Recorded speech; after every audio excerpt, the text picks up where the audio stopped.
Blessed and happy Tuesday to all of you, my dear friends, my dear brothers and sisters, my dear good people of God, faithful followers of the Daily Gospel Reflection with Father Jack, my dear kababayans. Today is September 10, 2024, Tuesday, within the 23rd week in Ordinary Time, Year B. Today's Gospel is from the beautiful and the wonderful account of the Gospel of Luke, chapter 6, verses 12 to 19. Today's Gospel reading highlights the centrality of prayer in the life and mission of Jesus. Centrality meaning to say, prayer is his way of life. And the gospel says, he spent the night in prayer. Why is that? For three reasons.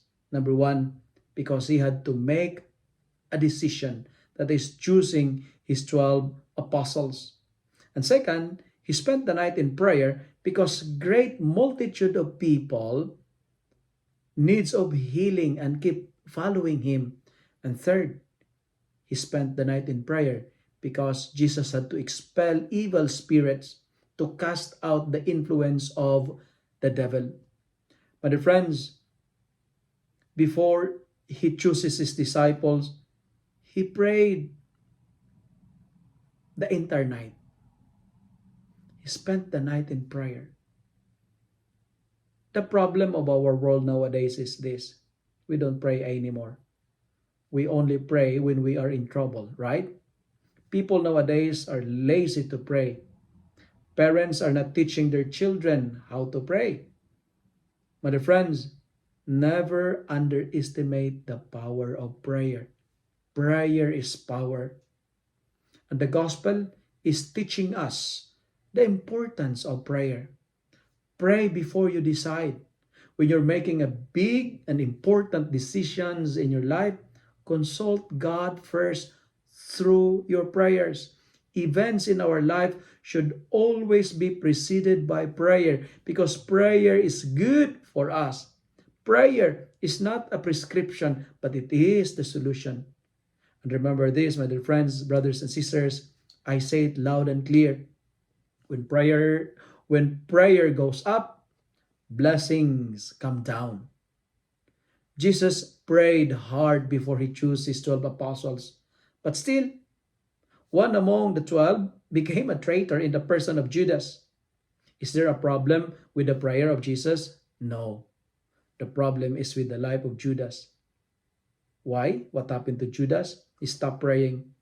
He was tempted because he stopped the habit of praying. He stopped following Jesus in his way of praying. And if we quit praying, if we stop praying, the danger we will always face is like Judas, the desire to have money, and we forget God. When we quit to pray, our treasure is no longer the kingdom of God, but we prioritize the treasures of this world.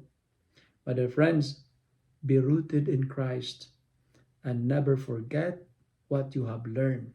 Never forget to pray. Always say a prayer. When you are busy like Jesus, always stop and say a prayer. Pray even after God give you what you prayed for. Pray without ceasing. Don't stop praying. Because when prayer goes up, blessings comes down. If you love and like this reflection, kindly share it with your friends, share it with your family, make the word of God viral so that many will be blessed. Amen.